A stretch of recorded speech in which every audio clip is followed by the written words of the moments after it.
The wind howled through the empty streets, sending a chill through Jason Harris's thin jacket as he walked with his hands stuffed deep into his pockets. The city was always unforgiving at night, but Jason had learned how to navigate its harshness in the months since his life had been turned upside down. Ever since the accident that took his mother away, he had been alone, left to fend for himself in a world that didn't seem to care if he survived another day.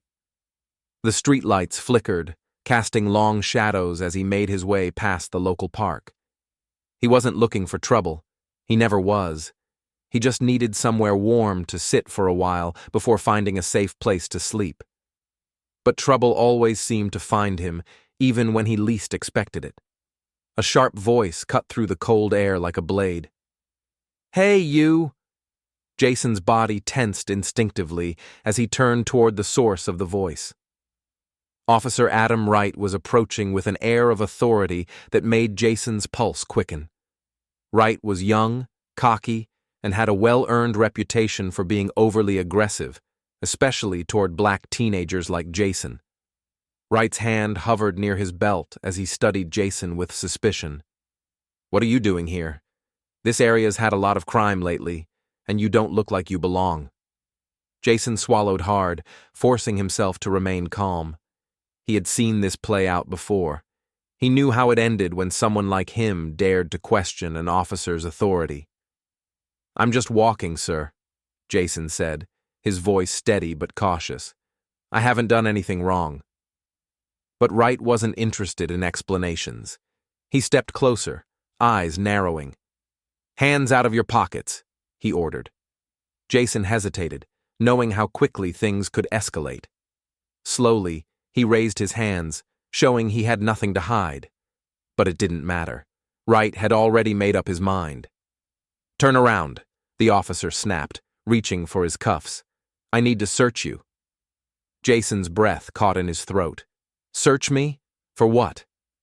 "You fit the description of a suspect," Wright lied easily, gripping Jason's arm before he could protest. "Stop resisting." Jason barely had time to react before he was spun around and shoved against the nearest bench, cold metal snapping around his wrists. Panic surged through him as his heart pounded against his ribs. He hadn't done anything wrong. But in that moment, none of that mattered. Officer Wright let out a mocking chuckle, shaking his head as he circled Jason like a predator sizing up its prey. His fingers tapped impatiently against his belt, his posture rigid with suspicion. "You expect me to believe that?" he sneered. "A kid like you, walking around late at night, no ID, no home. Sounds like you're up to something." Jason's throat tightened, his pulse drumming in his ears. He had been in situations like this before, accused before he could even defend himself, judged by the color of his skin before his words could be heard. "I'm not doing anything wrong," Jason repeated, his voice steadier this time, though his hands trembled slightly. "I just need a place to rest for the night." But Wright wasn't interested in explanations. His mind was already made up. "Sure you do," the officer scoffed, crossing his arms. "Or maybe you're casing houses, looking for a car to break into. I know your type." Jason's stomach twisted with frustration. He had heard those words before, on the news, in whispered conversations, in the way people clutched their bags when he walked past them. But hearing them now, spoken so bluntly, so cruelly, stung in a way he hadn't expected.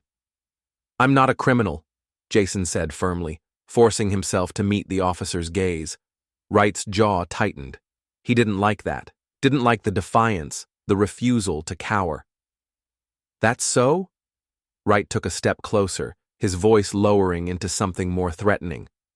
"Then why don't you have anyone looking out for you, huh? Why don't you have a home? People like you always end up in one of two places, jail or worse." Jason swallowed the lump rising in his throat, his fists clenching at his sides. He refused to let Wright see how much the words cut him. "I didn't choose this," he muttered. "I lost my mom. I don't have anywhere else to go." For a brief second, something flickered in Wright's eyes. Hesitation. maybe even doubt. But just as quickly as it appeared, it was gone.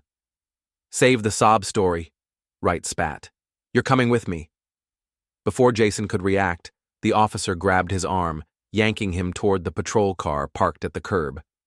Panic flared in Jason's chest as reality crashed down on him.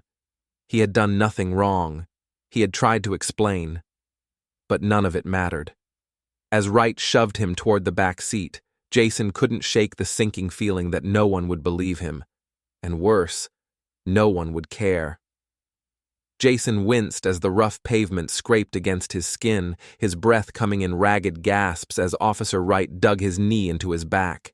The cold metal of the cuffs clicked tightly around his wrists, biting into his skin as the weight of humiliation settled deep in his chest. "Stay down," Wright barked, pressing harder, his grip unyielding. "Resisting's only going to make it worse for you." Jason's face burned, not just from the sting of the ground, but from the reality of what was happening. He wasn't a criminal. He wasn't a threat. Yet here he was, being treated like one, his voice drowned out by the power of an assumption. "I didn't do anything," Jason gritted out, his voice cracking with frustration. But Wright wasn't listening. He yanked Jason up by the arm, making him stumble as he dragged him toward the patrol car. A few feet away, the small crowd that had formed murmured in disbelief. "Is he serious?" a woman whispered. "He's just a kid," another man muttered. A teenage girl pulled out her phone, her fingers moving fast as she began recording. Others followed, lifting their cameras, their expressions a mix of outrage and concern. Jason caught glimpses of their faces, some familiar, some strangers, but all watching, witnessing, capturing every second of this moment. "You see this?" a man in a business suit called out. "He didn't even do anything!" Wright shot the onlookers a glare. "This is police business. Stay out of it." But the voices only grew louder. "This isn't right. Let the kid go." Jason felt something shift. He wasn't alone anymore. For the first time in months, people were standing up for him. The weight on his chest loosened just a little. Wright, still gripping Jason's arm, tightened his jaw. He wasn't used to being challenged, especially not like this. The situation was spiraling beyond his control. He reached for his radio. "Dispatch, I need backup." But then, something stopped him. A voice, a deep, commanding voice that cut through the chaos like a blade. "Let him go." Wright's hand froze over his radio. He turned sharply, only to find himself staring into the face of someone he hadn't expected. Someone who had the power to turn this entire situation upside down. The moment the words left Director Harris's lips, the air in the street seemed to freeze. The crowd, already buzzing with outrage, fell into an eerie silence. Jason, still breathing hard, craned his neck to get a better look at the man who had just spoken. His father. A man he hadn't seen in years. A man he had spent nights wondering about, questioning if he even cared. And now, here he was, stepping out of a sleek black government-issued SUV, his presence sending a ripple of fear through Officer Wright. Wright's hands, which had been so firm on Jason's wrists moments ago, twitched nervously as he let go, his face drained of color. I didn't know, sir," he stuttered, suddenly aware of the grave mistake he had made. Director Harris's sharp gaze flickered to Jason, scanning him for injuries before settling on Wright with a cold intensity. "You didn't know because you didn't care to know," he said, his voice low and menacing. "You assumed, you profiled, and now you've just put your entire career on the line." Jason felt a lump form in his throat. His heart pounded, not from fear, but from the sheer weight of the moment.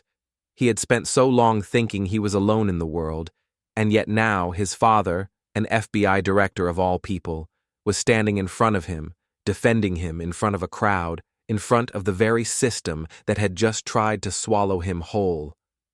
Wright's eyes darted to the crowd, suddenly realizing how many people were recording. He was trapped, cornered by his own actions.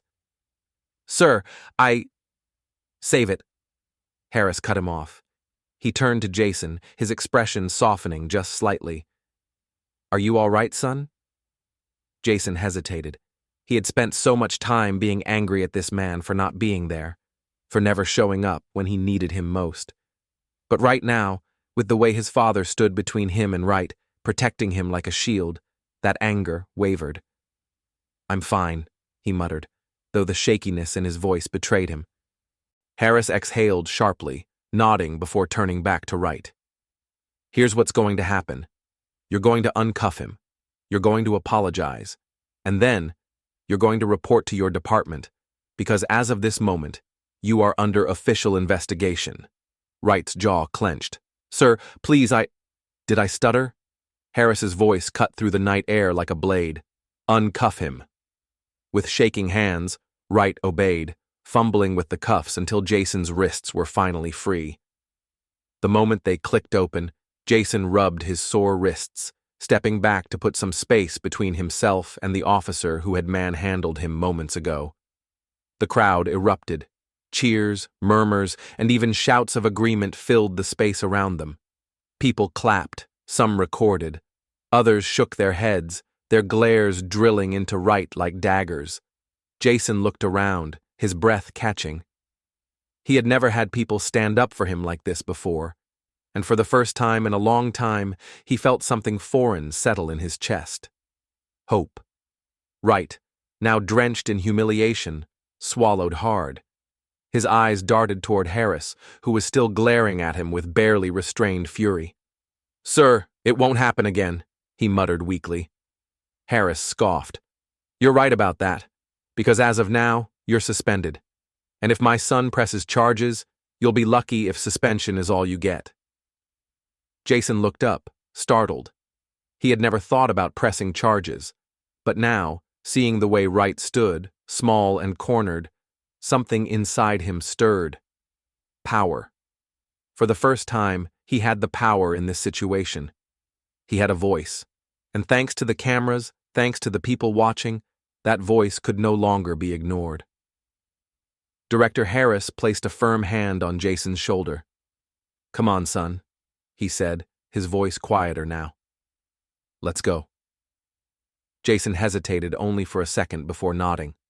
Together, father and son walked past Wright, past the flashing cameras, past the murmuring crowd, and for the first time in years, Jason felt something he never thought he'd feel again.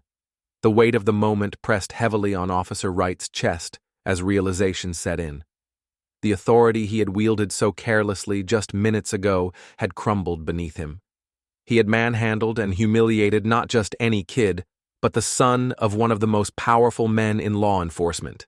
His own arrogance had blinded him to the truth, and now, standing under the cold glare of Director Harris, he felt the full extent of his mistake. Jason, still reeling from the shock, took a shaky breath as his father's words settled in. "I've been looking for you." The words echoed in his mind, stirring emotions he had long buried. For years, he had believed he was alone, abandoned. Yet, here stood his father, looking at him not with judgment, but with something deeper, regret, sorrow, and an overwhelming need to protect him. "You're my son," Harris continued, his voice unwavering, "and you deserved better than this." Officer Wright's hands clenched at his sides. "Sir, Harris held up a hand, silencing him instantly. "No excuses. You acted on bias. You assumed without facts. And now, the entire world will see exactly how wrong you were." Jason glanced around, noticing how many people had their phones out, recording every second of the interaction. Social media would spread this moment like wildfire. Wright wasn't just in trouble, he was done. And yet, despite the satisfaction that came with watching his father hold the officer accountable, Jason felt an ache in his chest. He had spent so many nights wondering if he mattered to anyone, if his absence even made a difference. And now, here was his father, proving that it did. "I didn't know you were looking for me," Jason finally said, his voice quieter than before. Harris sighed, the hard edge in his expression softening just slightly. "I never stopped." His grip on Jason's shoulder was firm yet comforting. "We'll talk, son, but first, let's make sure you're safe." Jason nodded, the lump in his throat making it hard to speak. He had spent months surviving on the streets, convincing himself that no one was coming for him. But standing beside his father now, he realized something he hadn't allowed himself to believe in a long time. He wasn't alone anymore. The air in the street felt heavier now, as if the weight of what had just transpired hung over everyone present. Officer Wright, his once overconfident posture now slouched, avoided eye contact as Director Harris continued. "You didn't know?" "That's exactly the problem," Harris said, his voice laced with restrained anger. "You didn't bother to know. You assumed. You profiled. And you used your authority to humiliate a kid who had done absolutely nothing wrong." Jason stood quietly beside his father, watching Wright squirm under the scrutiny. For months, he had felt powerless, at the mercy of a world that barely noticed him. But now, standing here, he realized that things were about to change. The other officers present exchanged glances, clearly uncomfortable with how their colleague had handled the situation. One of them, Sergeant Mills, finally stepped forward. "Director Harris, we'll be taking Officer Wright back to the station for a formal review. His actions tonight, well, they don't reflect our department's values." Harris gave him a sharp nod. "They better not, because I'll be watching closely." The murmurs of the growing crowd intensified as Wright was escorted to a squad car, his face a mask of humiliation.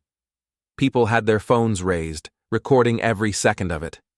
Social media was already ablaze with discussions about the incident, and it was clear that this wouldn't be swept under the rug. Jason exhaled slowly, still processing everything. Just hours ago, he had felt invisible, just another statistic in the system. Now, he was at the center of a moment that would not only change his life, but potentially alter how officers like Wright treated people like him in the future. Director Harris turned to Jason, his expression softening. "Let's get you out of here, son." Jason hesitated. "So, what happens now?" Harris placed a reassuring hand on his shoulder. "Now? Now you come home." Jason walked alongside his father, his mind racing with emotions he hadn't had time to fully process. Just hours ago, he had been another nameless kid on the streets, bracing for another cold night, hoping to make it through without trouble. And now? Now he had a father, an FBI director, no less, standing beside him, promising to make things right. The weight of the night's events still sat heavy on his chest, but there was something else now, something unfamiliar. Hope. As they neared Harris's sleek black car, Jason hesitated. "What happens now?" he asked, his voice quiet but steady. Harris paused, glancing down at his son. "Now you come home.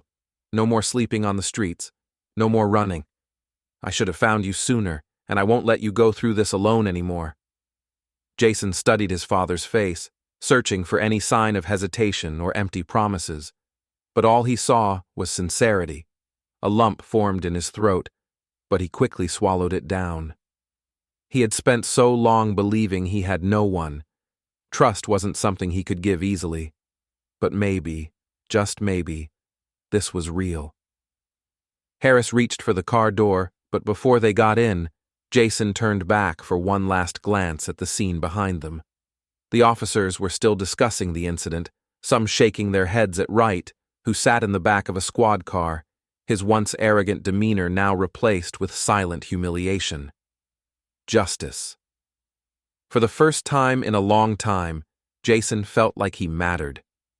Taking a deep breath, he slid into the passenger seat, watching the city lights blur past as they drove into an uncertain but undeniably new future.